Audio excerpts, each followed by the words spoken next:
going to mug me? Am I going to mug you? Is that gorgeous or what, eh? And I believe I can run a decent marathon. Download Veely now.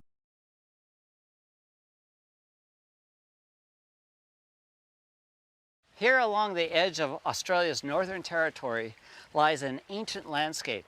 50,000 years ago, Aboriginals called it home and still do. This is the place of the dream time, where land and story meet. I'm Wolfe. This is Travels to the Edge.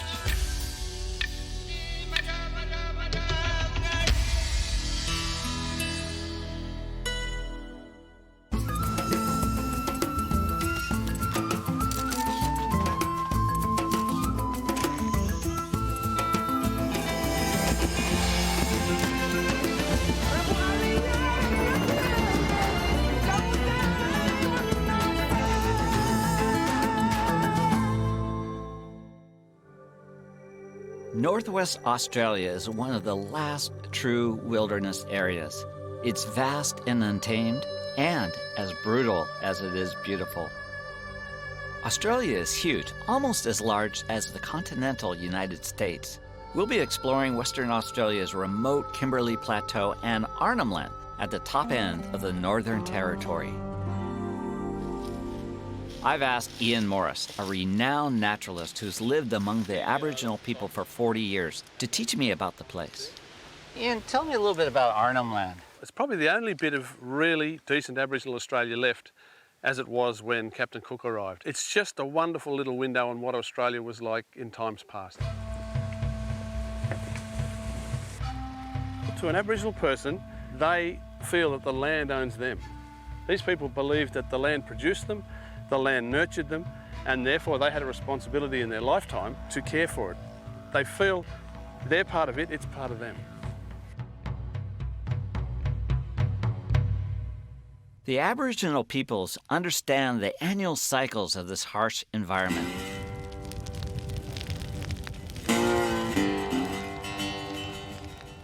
Bushfires are a regular thing around here. For me, they're a thrilling and dynamic subject, especially at night. Fire in this country is very important to the ecology, to the people who lived here. Traditionally, they used fire for keeping away mosquitoes, for being able to walk through the bush without seeing snakes. Their word for burning in this country is equivalent to cleansing. They see fire going through this country at low intensity like this as a cleansing process. It has the effect of renewing the landscape, and of course that's very good for the wallabies and kangaroos and other herbivores. That lingering twilight blue set with the orange flame, it is really a great subject. It's a great experience actually to be in a bushfire at night.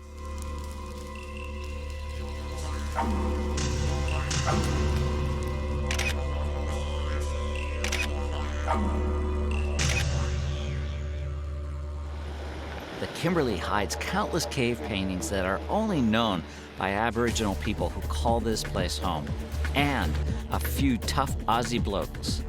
Max Davison has rediscovered a few of these ancient rock canvases.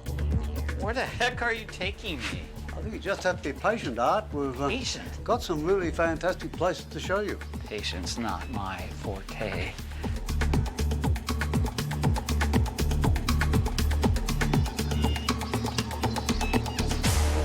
Well, this is the way I came in when I first found this site, and I'm only talking back 1988, not that long ago, Art. It was like finding El Dorado.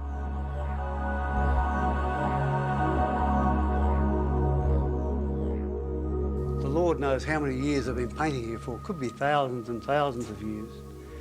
We're looking at occupation at least going back 60,000 years. This is a fantastic gallery. It looks like there's a lot of layers. Well, there's probably thousands of layers there, Art. An elder told me that they can't repaint someone else's painting, but you put your painting over the top. So their story's there and your story's there. Without harming the other person's stories. That's right. It doesn't hurt the story at all. It doesn't matter how it's drawn, it's the story that they're relating that's the important part. So it's not done for art's sake. Is a historical Yep. account. This is our book.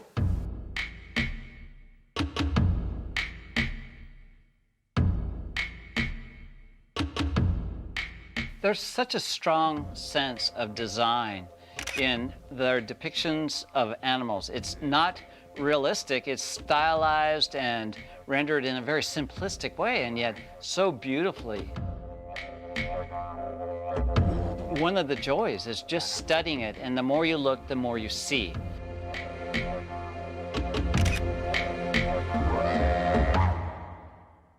In this arid land, wetlands are especially precious.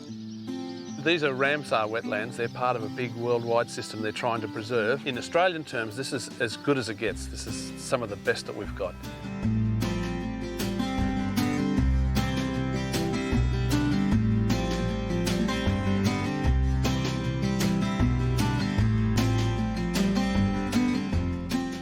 We've got a challenge now to keep these places good. Lovely saltwater crocodile. Saltwater crocodiles like to thermoregulate. Body temperature is critical for them. The whole back of the animal is basically a big solar panel. They store heat up to a certain level. When they sort of reach the optimum, sometimes they're too lazy to move, they only have to open their mouth. So that animal there with its mouth open is not being aggressive towards Wolfe in any shape or form. It's just merely keeping its body temperature at an even level. I love these kind of shots where I'm abstracting nature, not just shooting portraits, but trying to create kind of a mystery around these great creatures and not telling the whole story in one photo.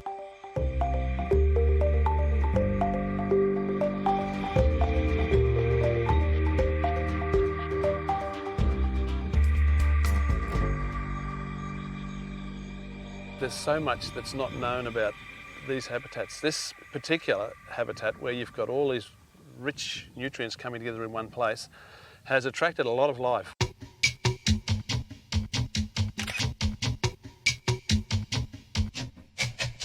These little dragonflies are our common species here in the wetlands.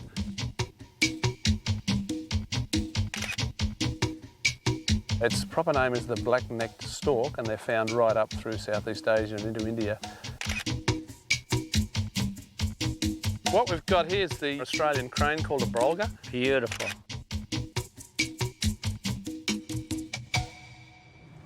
We've got the potential for a really nice shot as we come up close to this pelican.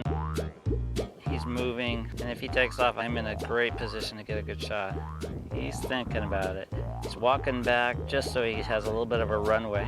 He's repositioning, gauging the wind. One last instrument check. There he goes.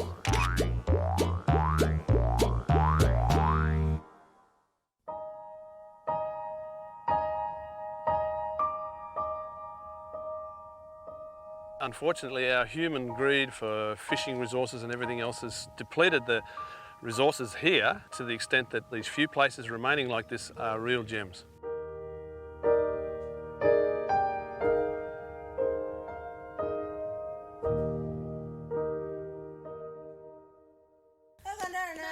Just off the coast of the Northern Territories lies Elcho Island, home to the largest Aboriginal community in northeast Arnhemland.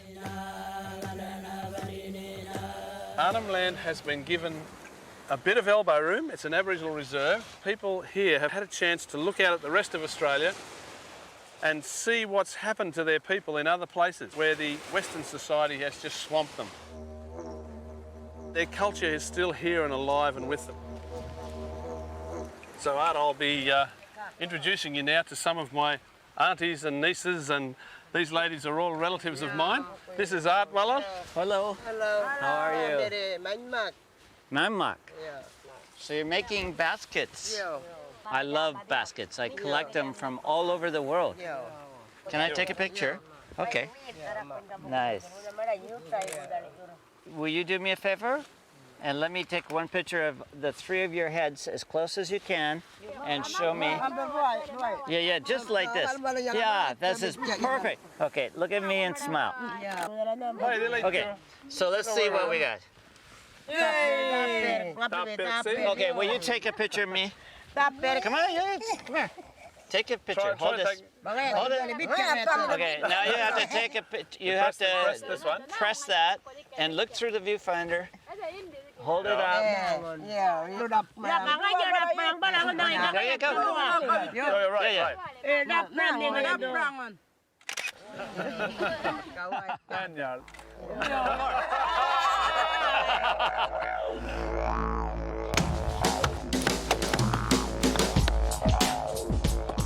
The stringy bark is the most common eucalyptus tree in northern Australia. These trees, hollowed out by termites, are used to make the iconic Aboriginal instrument, the didgeridoo. Okay, Art, this is called gukko, bush honey or sugar bag, and it's a bush delicacy. Try it. There's bees in there? Yeah, it's good for you. Protein. I'll lick it. Good. Put it in your mouth and chomp it up. That's like molasses. It's very nice, very sweet. It's good for you. And when you finish eating the honey, you save the wax, and that gets used to make the mouthpiece for the didgeridoo, the iridaki. Oh, I see. Now, you wasted a good bit of wax there. That's the first time in my life I've ever intentionally eaten an insect. And you enjoyed it, didn't you? I like the honey, I have to say. The bush here is full of resources, natural resources. To us, it looks pretty dry and boring, but if you're with Aboriginal people, like Jallu, you never go hungry. What's happening here is that a group of people are preparing a bungle, which is the local word for a ceremony or a dance, and there's a lot of people gathering around because whenever people celebrate a story, it draws a crowd. It's another form of pantomime, I suppose, as far as the local people are concerned. It's entertainment, but it's also learning. They're passing on old stories to the younger ones. I've got this beautiful shot right now. These dancers, they're silhouetted against the late twilight. They're striking such beautiful poses right now. It's one of those really extraordinary moments.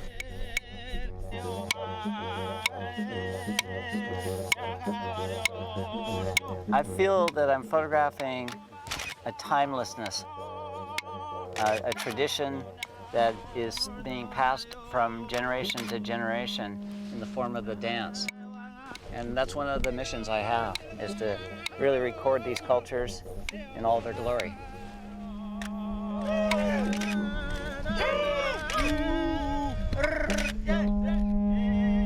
That's nice, look at that. What do you think, Peter? Am I a good photographer? Mingmak. That means the best photographer maybe on the planet. That's the one.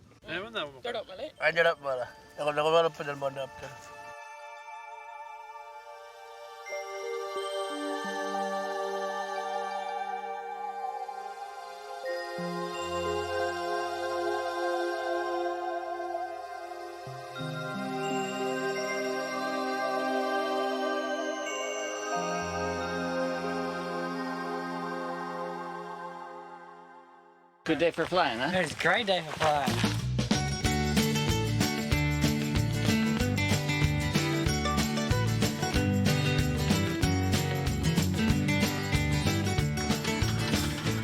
You ready to go? I'm ready to go.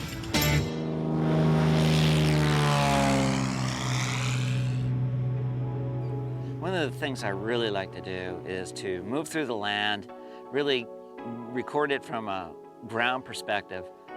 But then when I get up in the air and I fly over it, it completely reveals itself on a different level. For me, it's fantastic.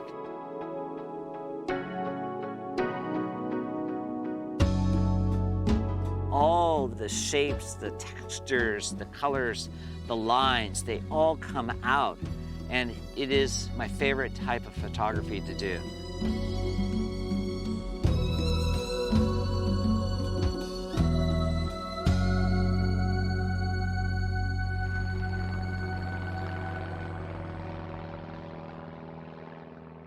We're in Western Australia now, in the Kimberley, a harsh paradise defined by rugged mountains and deep-cut gorges. In the far north of the Kimberley lies Mitchell Falls, a place of spiritual significance to the Aboriginal people. Joining me on the hike into the falls is my local guide, Brownie. Can you describe the Kimberley to me? The Kimberley's huge, it's isolated, it's the last frontier. There's something about this country, and it's not just the country itself, it's the people, the Aboriginal people who not only belong in this country, are custodians for it. They belong to the country. The remarkable thing about Aboriginal culture is this whole universe of spiritual depth. So the Kimberley really has some major charms here, some magical places. Right, the sun's getting up. We've got a few k's walk to get into Mitchell Falls. I never mind a few k's walk. All right, good. Well, we might as well hit it, eh?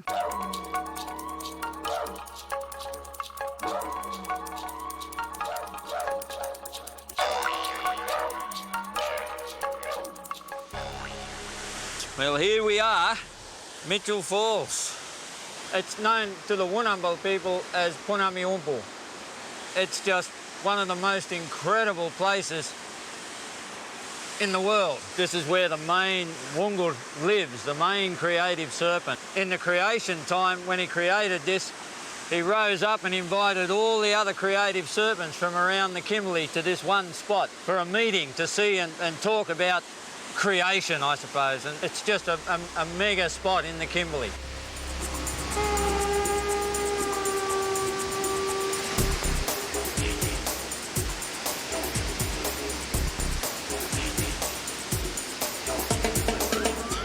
I am shooting a very tight shot of the waterfall beyond me with a very long exposure. And with that long exposure, it literally renders the water into a very ribbony effect, very dreamy, very artistic.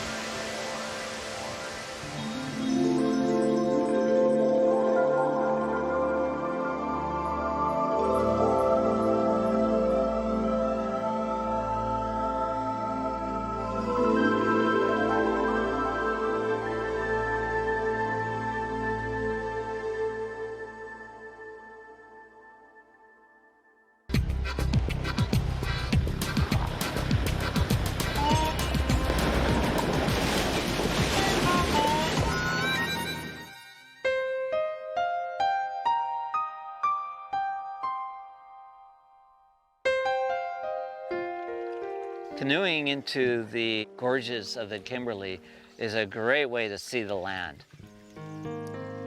It's very linear. The lines are etched in this ancient stone. When I'm canoeing through it, every bend in a river reveals a new abstract. I'm not really trying to translate this land into depth or tell a story. I'm just trying to create a beautiful abstract pattern where it doesn't even look like traditional land photos. The other thing I'm trying to do is put the horizon right down the middle, so the reflection and what is being reflected is equally important.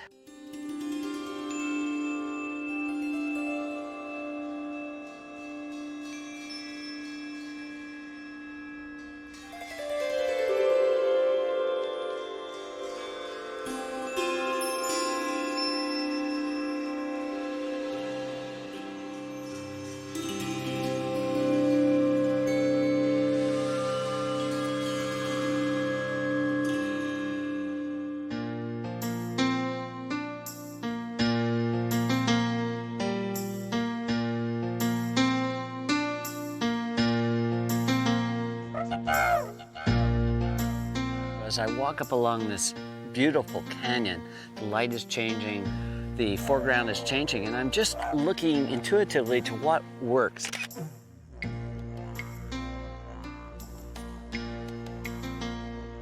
This is among the oldest landscapes on Earth.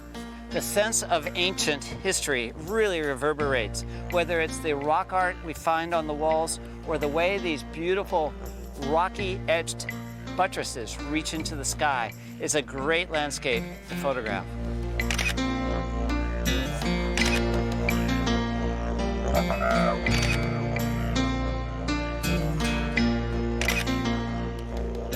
I have found truly an abstract environment, and what it is basically perfect reflections or almost perfect reflections of rock and trees reflected into the very calm waters. For me, it's all about the detail. It's really where the brain works on a very intuitive, very artistic level. As the sun has dipped below the horizon on the subject I'm shooting, I've got light and dark and light and dark, and it's just a real beautiful and yet very, very transient time of day. As I shoot in this ancient canyon, I'm struck by the fact that my photography, like the Aboriginal people, is inseparable from the land.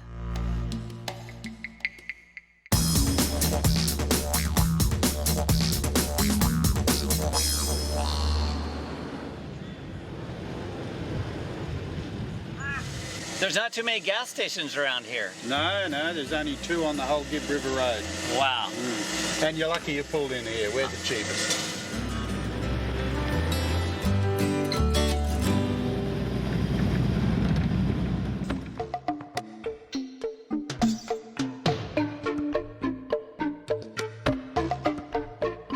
This is an incredible area known as the Bungle Bungle. It's sandstone that's 360 million years old, and during the last 20 million years, it's been eroded into these beautiful beehive shapes. This labyrinth of rock has long been revered by Aboriginals. It's astonishing to think that the Europeans never even discovered it until the early 1980s.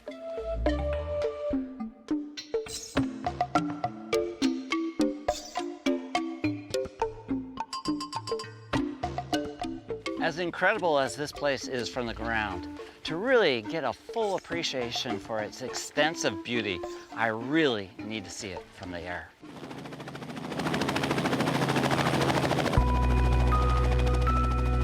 When you look at the Bungle Bungle, the first thing that comes to mind is it's extraordinarily designy. It's a graphic landscape.